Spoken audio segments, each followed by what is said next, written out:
Assalamualaikum warahmatullahi wabarakatuh. Apa kabar anak soleh dan soleha? Alhamdulillah hari ini kita masih dapat dipertemukan dalam video pembelajaran Umi. Sebelum Umi mulai video pembelajaran kali ini, ayo sama-sama berdoa ya anak soleh dan soleha, agar COVID-19 ini dapat segera berakhir. Karena Umi juga udah sangat bosen banget pengen cepat-cepat ketemu kalian, beraktivitas bersama-sama lagi di kelas dengan kalian. Ya anak soleh dan soleha, jangan lupa selalu berdoa untuk agar Allah cepat mengangkat semua musibah ini. Amin amin ya robbal alamin. Alhamdulillah kita masih dipertemukan dalam pembelajaran tematik. Hari ini, video pembelajaran hari ini Umi akan membahas tematik C yang berjudul makanan sehat. Dan hari ini Umi akan memberikan pembelajaran subtema 1, pembelajaran 1, 2, dan 3. Disimak ya anak soleh dan soleha video pembelajaran dari Umi. Dan sebelum memulai video pembelajaran kali ini, jangan lupa kita mengucapkan basmalah, bismillahirrahmanirrahim. Dan Umi ingatkan jangan lupa disiapkan buku cetak, alat tulis. Siap ya anak soleh dan soleha? Sebelum masuk pembelajaran, Umi akan menjelaskan tujuan pembelajaran hari ini. Jadi, Umi akan menjelaskan tujuannya dulu ya. Itu PPKN. PPKN itu tujuannya mampu memahami makna keberagaman dalam masyarakat. Jadi, setelah belajar hari ini, Umi berharap kalian mampu memahami makna keberagaman dalam masyarakat dan mampu memahami pentingnya keberagaman dalam masyarakat. Itu PPKN. Sekarang kita bahasa Indonesia. Mampu memahami jenis-jenis iklan berdasarkan medianya, mampu menuliskan informasi dalam iklan, dan mampu memahami unsur-unsur dalam iklan.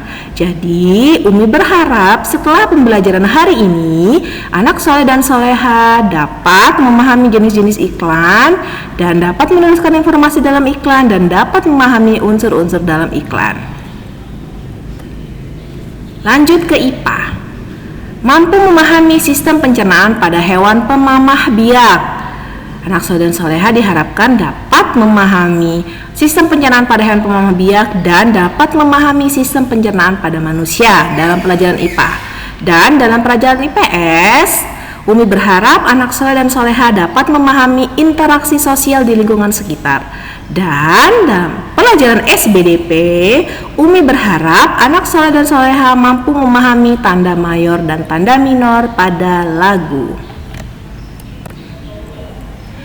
Nah, setelah tujuan pembelajaran, sekarang Umi akan menerangkan ciri khas SDIT Baitul Jannah. Jadi, dalam setiap pelajaran PPKN, Bahasa Indonesia, IPA, IPS, dan SBDP itu terdapat semuanya dalam Quran Surah. Yang pertama itu ada memahami pentingnya keberagaman dalam masyarakat. Itu pelajaran PPKN ya. Itu ada pada Quran Surah Al-Hujurat ayat 13. Yang kedua, pelajaran Bahasa Indonesia tentang memahami unsur-unsur dalam iklan ada pada Quran Surah At-Taubah ayat 70.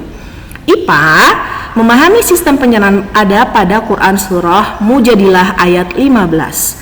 Dan IPS itu tentang memahami interaksi sosial di lingkungan sekitar ada pada Quran Surah Luqman ayat 18 dan 19. Dan terakhir, pelajaran SBDP tentang memahami tanda mayor dan tanda minor pada sebuah lagu ada pada Quran Surah Maryam ayat 93 dan 94. Jadi semua pelajaran yang kita pelajari insya Allah semuanya tercantum dalam Al-Quran. Jadi selain kita belajar mendapatkan ilmu, kita juga mendapatkan pahala. Jadi harus sungguh-sungguh ya anak soleh dan soleha. Sekarang Umi akan menjelaskan pelajaran PPKN. Indonesia memiliki banyak keanekaragaman budaya, misalnya tarian daerah. Keberagaman yang dimiliki oleh bangsa Indonesia adalah sebagai berikut. Yang pertama, keberagaman agama. Indonesia mengakui 6 agama, yaitu Islam, Kristen, Katolik, Hindu, Buddha, dan Konghucu. Kelas 4 sudah belajar ya anak soleh dan soleha. Contoh perwujudan sikap memaknai keberagaman agama antara lain Ingat ya, disimak. Menghormati orang yang sedang beribadah, serta saling menghargai antar sesama umat beragama. Yang kedua, keberagaman ras dan suku bangsa. Indonesia memiliki suku dan ras yang beragam. Suku-suku tersebut menyebar di seluruh provinsi di Indonesia. Selain suku, Indonesia juga memiliki ras yang beragam. Ras-ras ini yang menyebabkan adanya perbedaan ciri fisik. Nah, jadi kenapa sih muka kita beda-beda? Karena di Indonesia banyak beragam ras dan suku bangsa. Dan yang ketiga, keberagaman budaya. Keberagaman budaya di Indonesia meliputi adat istiadat, tarian tradisional, alat musik tradisional, baju daerah, lagu daerah, serta senjata tradisional. Budaya-budaya tersebut harus kita lestarikan agar tidak hilang atau diakui oleh negara lain. Ya, jadi kita harus bangga menjadi bangsa Indonesia. Lanjut, Indonesia merupakan negara kepulauan yang terdiri dari ribuan pulau tersebar di seluruh Nusantara. Keberagaman di Indonesia ini harus disikapi dengan bijaksana. Perbedaan suku, budaya, serta agama bukanlah penyebab terjadinya perpecahan. Keberagaman tersebut justru menjadikan Indonesia menjadi negara yang kaya dan lebih unggul daripada negara lain. Nah, sekarang Umi akan menjelaskan apa sih sikap-sikap yang harus kalian tahu bahwa pentingnya keberagaman dalam masyarakat. Contoh sikap memahami pentingnya keberagaman dalam masyarakat sebagai berikut. Yang pertama, menghargai orang yang sedang beribadah, bermain dengan teman tanpa membedakan suku, agama, dan budaya yang beragam, menghargai dan menghormati ciri fisik ras lain, melestarikan budaya Indonesia, menyaksikan pertunjukan budaya daerah lain, mengenalkan budaya bangsa kepada warga asing, mempelajari budaya daerah lain, dan jika setiap warga sudah memahami pentingnya keberagaman, persatuan dan kesatuan dapat diwujudkan dalam kehidupan sehari-hari. Lanjut kita ke pelajaran yang kedua, yaitu bahasa Indonesia. Sekarang Umi akan menjelaskan tentang iklan, semuanya tentang iklan. Jenis-jenis iklan berdasarkan medianya. Iklan layanan masyarakat merupakan salah satu jenis iklan yang berisi pesan atau himbauan tentang suatu hal yang dibuat oleh suatu lembaga atau perusahaan dan ditujukan kepada masyarakat umum. Iklan layanan masyarakat dapat berupa ajakan, pernyataan, atau himbauan bagi masyarakat. Tujuan adanya iklan masyarakat adalah yang pertama, mengajak atau menarik perhatian masyarakat agar bersedia mengikuti ajakan atau imbauan yang disampaikan oleh pembuat iklan. Yang kedua, sebagai media informasi bagi masyarakat mengenai sesuatu kegiatan, program, atau hal lain yang ada di lingkungan sekitar mereka. Sekarang banyak banget ya anak soleh dan soleha iklan masyarakat yang sering kita lihat di TV-TV, yaitu tentang 3M. Memakai masker, mencuci tangan, dan menjaga jarak, yaitu untuk mencegah terjadinya penularan COVID-19. Itu salah satu contoh iklan masyarakat ya. Sekarang Umi akan jelaskan tentang berdasarkan media yang digunakan. Iklan dibagi menjadi dua, yaitu yang pertama iklan media cetak. Iklan yang menggunakan media cetak sering kita jumpai di surat kabar, majalah, ataupun brosur. Brosur biasanya dibagikan kepada khalayak umum. Yang kedua, iklan media elektronik. Pasti anak soleh dan soleha seringnya melihat iklan media elektronik ya. Iklan media elektronik dapat dijumpai di radio, televisi, dan internet. Apapun jenis dan media yang digunakan, setiap iklan memiliki ciri yang sama. Ciri-ciri iklan adalah yang pertama, memiliki tema atau topik. Yang kedua, memiliki kata kunci. Kata kunci yang digunakan dalam iklan biasanya berhubungan dengan topik yang disajikan. Masih bahasa Indonesia, Umi akan jelaskan tentang menuliskan informasi dalam iklan.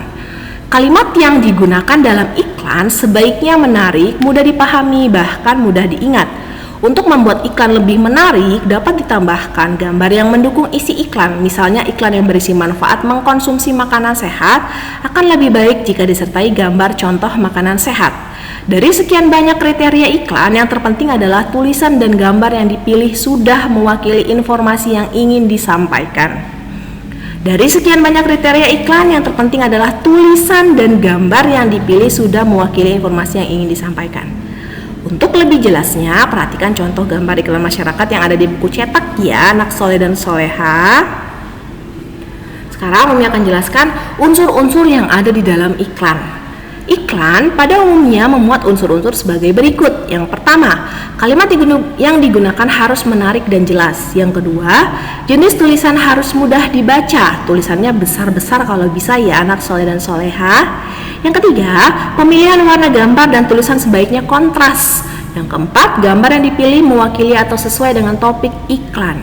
Yang kelima, informasi yang disampaikan dalam iklan sejelas mungkin. Nah, ya, semoga kalian bisa memahami apa yang sudah Umi berikan penjelasan ini. Lanjut kita ke IPA. Sekarang IPA-nya itu akan menjelaskan sistem pencernaan pada hewan pemamah biak dan manusia ya. Sekarang Umi jelaskan dulu sistem pencernaan pada hewan pemamah biak. Hewan pemamah biak adalah hewan yang mengunyah kembali makanannya setelah ditelan. Jadi si hewan pemamah biak itu nelen dulu nih makanannya, habis itu dikunyah lagi. Jadi sangat-sangat seperti bubur ya, halus gitu ya anak soleh dan soleha. Nah, Umi akan berikan contoh hewan pemamah biak adalah yang pertama sapi, kerbau, kuda, jerapah, kambing, dan rusa. Makanan hewan pemamah biak adalah tumbuhan, misalnya rumput. Berikut organ-organ pencernaan hewan pemamah biak. Yang pertama ada rongga mulut, yang kedua kerongkongan, yang ketiga lambung, yang keempat usus halus. Di usus halus ini makanan dari abomasum akan masuk ke usus halus. Di sini terjadi proses penyerapan sari-sari makanan. Untuk lebih jelasnya, kalian buka buku cetak halaman 5 tentang proses pencernaan sapi ya. Yang kelima itu ada usus besar. Di usus besar terjadi proses penyerapan kembali air dari sisa-sisa makanan. Dan yang terakhir itu anus. Sisa-sisa makanan dari usus besar dikeluarkan melalui anus. Kita sudah mengetahui tadi sistem pencernaan pada hewan pemamah biak. Sekarang kita masuk ke sistem pencernaan pada manusia. Materi sebelumnya kita telah mempelajari tentang sistem pencernaan pada hewan pemamah biak. Sekarang kita akan belajar tentang bermacam-macam organ dalam sistem pencernaan manusia. Energi dari makanan tidak dapat diperoleh secara langsung, tetapi makanan harus dicerna terlebih dahulu. Makanan yang kita makan akan dicerna oleh sistem pencernaan tubuh kita. Nah, ada 6 sistem pencernaan manusia ya, anak soleh dan soleha. Yang pertama itu mulut, yang kedua kerongkongan, yang ketiga lambung, yang keempat usus halus, yang kelima usus besar, dan yang terakhir anus. Jangan sampai terkecoh, jangan sampai terbolak-balik, harus berurutan ya.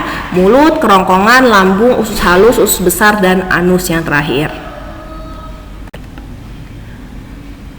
Sekarang masuk ke pelajaran selanjutnya yaitu pelajaran IPS. Umi akan menjelaskan tentang interaksi sosial di lingkungan sekitar.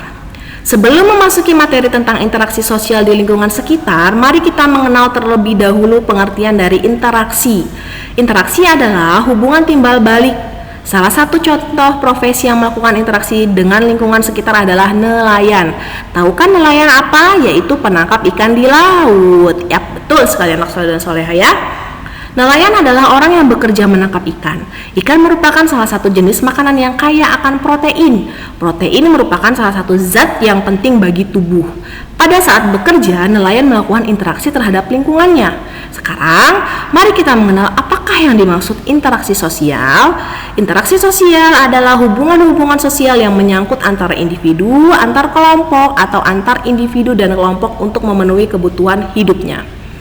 Contoh interaksi sosial pada pekerjaan nelayan adalah pada saat bekerja, nelayan memerlukan bantuan orang lain, seperti bekerja sama dengan orang lain untuk menangkap ikan, menyewa perahu untuk berlayar, dan menjual hasil tangkapannya di koperasi atau pasar ikan di sekitar tempat tinggalnya. Semoga kalian memahami ya interaksi sosial dari profesi si nelayan. Lanjut kita ke pelajaran SBDP. Umi akan menjelaskan tentang tanda mayor dan tanda minor pada lagu. Tangga nada mayor biasanya terdapat pada lagu yang bersifat riang, sedangkan tangga nada minor biasanya terdapat pada lagu yang bersifat sedih. Untuk lebih jelasnya, perhatikan ciri-ciri lagu bertangga nada mayor dan minor di bawah ini. Yuk, Umi udah kasih tabel perbedaan tangga nada mayor dan tangga nada minor ya. Umi jelaskan tangga nada mayor terlebih dahulu. Tangga nada mayor itu dinyanyikannya riang, terus bersemangat, dan pasti dinyanyikan dan diakhiri dengan nada do. Ya, anak soleh dan soleh diingat. Lalu kalau tangga nada minor dinyanyikannya dengan hikmat atau sedih atau serius, bersifat sedih dan kurang bersemangat, dan diawali dan diakhiri dengan nada la. Nah, itulah perbedaan tangga nada mayor dan tangga nada minor pada lagu. Nah, alhamdulillah semua pelajaran sudah Umi jelaskan. Sekarang Umi beri kesimpulan ya anak soleh dan solehah. Pada pembelajaran kali ini kita telah belajar PPKN, mengetahui keanekaragaman budaya dan berbagai macam keberagaman yang ada di Indonesia. Yang keduanya, mengetahui betapa pentingnya keberagaman dalam masyarakat dalam memahami sikap pentingnya keberagaman dalam masyarakat. Yang bahasa Indonesia, kita telah belajar mengetahui jenis-jenis iklan berdasarkan medianya, dapat menuliskan informasi yang terdapat pada iklan, dan dapat menjelaskan unsur-unsur pada iklan. IPA, kita sudah belajar mengetahui dan memahami alat pencernaan pada manusia dan hewan pemamah biak. IPS, kita telah belajar mengetahui dan memahami berbagai macam interaksi sosial di lingkungan sekitar. Dan SBDP, kita telah belajar mengetahui dan memahami tanda mayor dan tanda minor pada lagu. Nah, ini adalah latihan soal, ada 10 soal, 2 semua pelajarannya ya anak soleh dan solehah. Dikerjakan di buku tulis ya. Sekian materi hari ini. Agar semakin semangat, Umi akan memberikan kata-kata motivasi untuk anak soleh dan solehah. Umi dapat kata-kata ini dari Mbah Google, yaitu dari orang penting di dunia, yaitu Nelson Mandela. Jadi kata si Nelson begini: pendidikan adalah senjata paling mematikan di dunia, karena dengan pendidikan kamu dapat mengubah dunia. Nah, jadi begitu penting pendidikan bagi kita. Jadi harus serius ya anak soleh dan solehah. Semoga ilmu yang diberikan dapat bermanfaat bagi anak soleh dan solehah.